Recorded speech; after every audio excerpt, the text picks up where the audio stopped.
আসসালামু আলাইকুম নমস্কাৰ আজি লৈ আহিছোঁ Tata newly launch Tata Sierra private সেগমেন্টৰ গাড়ী এখন লৈ আপোনালোকে গম পায় মই বেসিক্যালি কমাৰ্শিয়েল গাড়ীৰ ৰিভিউ দিওঁ এখন গাড়ী আমাৰ ফাৰ্স্ট লঞ্চ হৈছিলে 1991 ত আফটাৰ 34 ইয়াৰ্স 2025 ত নৱেম্বৰত এখন আকৌ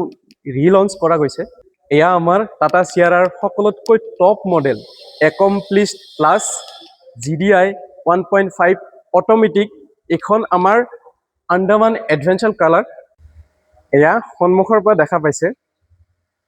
এটা প্ৰিমিয়াম লুকছৰ হৈতে মডাৰ্ন বক্সি এসইউভি ষ্টাইলিং মাজত দি আছে টাটাৰ লোগো চিয়াৰা ব্ৰ্যান্ডিং ডাঙৰ উইন্ডশিল্ড লগতে একদম সিম্পল বনেট হেডলাইট তো দেখা পাইছে in two in indicator light attach দি আছে LED হেডল্যাম্পস একদম স্লিম ডিআৰএলৰ হৈতে গাড়ীখন আৰু বেছি এট্ৰাক্টিভ লাগিছে DI LED হেডল্যাম্প বুষ্টাৰ মানে পোহৰৰ কাৰণে পাৰফেক্ট ইয়াতে দি আছে দুটা পাৰ্কিং সেন্সৰ লগতে দি আছে 360 ডিগ্ৰী ক্যামেৰা এখন লগোৱা আছে তাতে দি আছে উইপাৰ এখন LED ফগ ল্যাম্প লগোৱা আছে আৰু গাড়ীখনত ADAS লেভেল 2 প্লাস দি আছে গাড়ীখনত যোনটো ড্ৰাইভাৰৰ সেফটি আৰু গাইডেন্সৰ কাৰণে বহুত প্ৰিফাৰ কৰে এয়া সাইডৰ পৰা দেখা পাইছে এটা ক্লাসিক ইউনিক লুকছৰ হৈতে মডাৰ্ন SUV এডভেঞ্চাৰ লুকছ এটা দিছে আলপাইন ইনস্পায়াৰ্ড উইন্ডো লগতে দিয়া আছে ফ্লাশ ডোৰ হ্যান্ডেল এয়া দেখা পাইছে কমপ্লিট অটোমেটিক ওয়াৰভিএম এখন 360 ডিগ্ৰী ক্যামেৰা লগোৱা আছে ইন্টিগ্ৰেটেড লাইট ইয়াতে লগোৱা আছে ধুনিয়া লাগিছে গাড়ীখনৰ ওভাৰঅল লেন্থ 14.2 ফিট গাড়ীখনৰ হাইট 5.63 ফিট গাড়ীখনৰ উইথ 6.04 ফিট গাড়ীখনৰ wheel base 9 feet 19 inch diamond কাটছৰ এলয় হুইল গাড়ীখনত টায়াৰ লগোৱা আছে MRF-ৰ 225/55 R19 চাৰিওটা চকাতে ডিস্ক ব্ৰেকৰ হৈতে ABS EBD hill hold control আদি দি আছে মানে কন্ট্ৰোলিংৰ কাৰণে যিখিনি ফেসিলিটি লাগে দিয়া আছে 50 লিটাৰৰ পেট্ৰল ট্যাঙ্ক কেপাসিটি দি আছে এতিয়া হক ব্যাক প্ৰফাইল লৈ যাও এয়া পিছফালৰ পৰা দেখা পাইছে একেবাৰে end two end connected tail lamps দিয়া আছে লগতে ইন্টিগ্ৰেটেড লাইট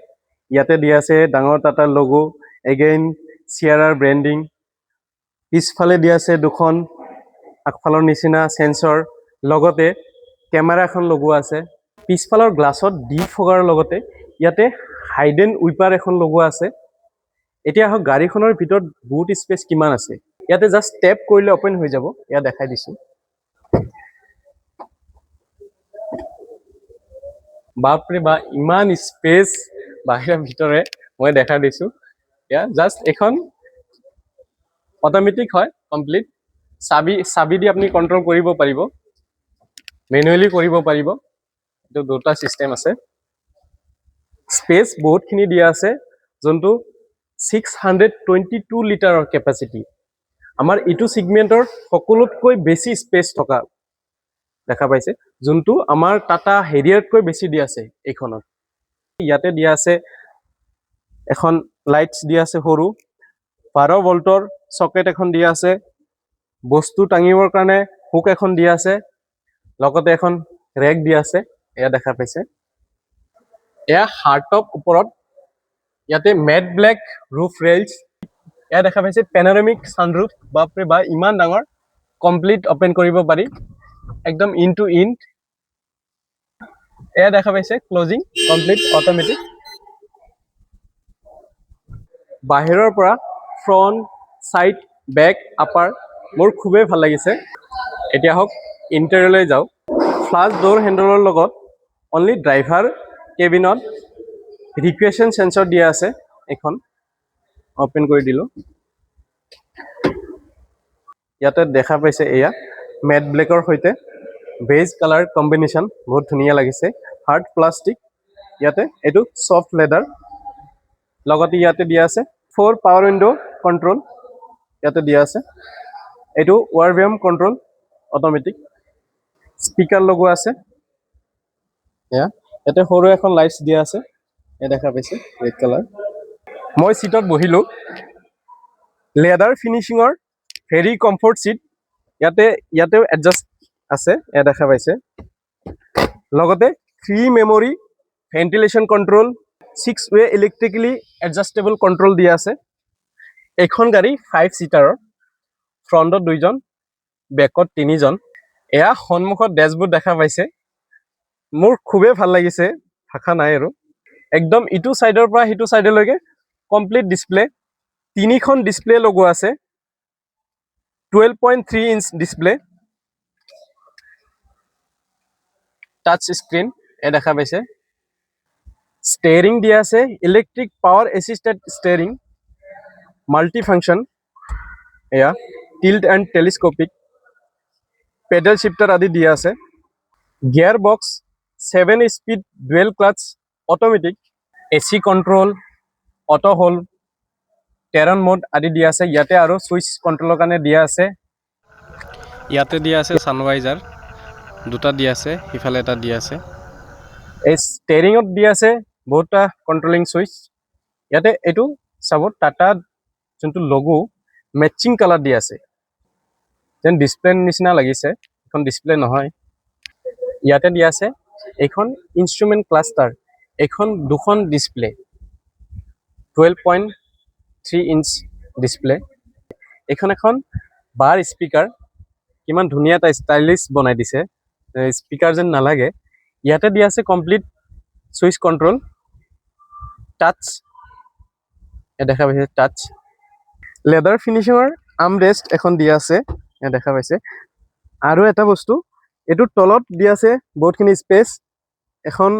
1 লিটাৰ 2 লিটাৰৰ বটল আৰামত সোমাই যাব মোবাইল চোৱালেও থব পাৰে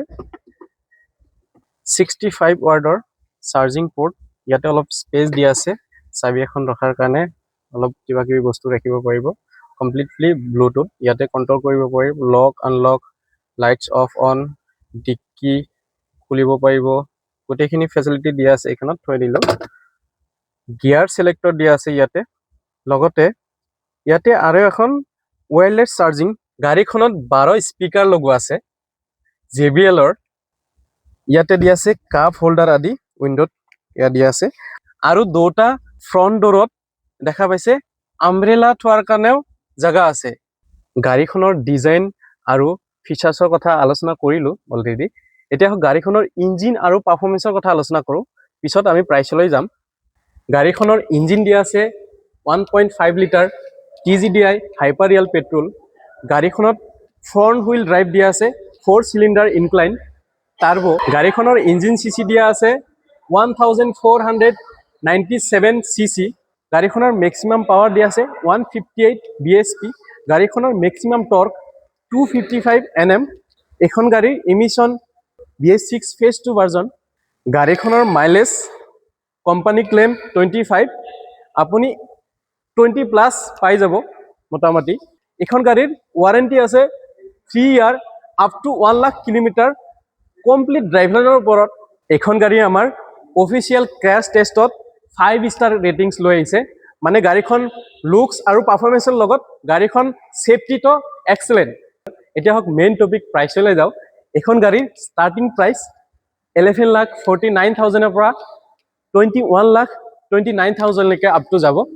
এখন গাড়ী আমাৰ টাটা সিয়াৰাৰ top model accomplished plus GDI automatic petrol ভাৰ্জনৰ গাড়ীখনৰ একশন প্ৰাইস আহিব 20,99,000 গাড়ীখনৰ 1 ইয়াৰ ইন্স্যুৰেন্স আহিব 1 লাখ গাড়ীখনৰ ৰেজিষ্ট্ৰেচন 15 ইয়াৰ 3 লাখ গাড়ীখনৰ 1% TCS আহিব 20,000 গাড়ীখনৰ on road price approx 25,19,000 Tata সিয়াৰাৰ যিকোনো মডেল যদি ল'ব বিচাৰে আমাৰ ইয়াতে আছে বেস মডেলৰ পৰা ষ্টাৰ্ট কৰি টপ মডেল লৈকে যদি গাড়ীখন ল'ব বিচাৰে মোৰ ফোন নাম্বাৰ এড্ৰেছ দিয়া আছে মোক যোগাযোগ কৰিব পাৰে ধন্যবাদ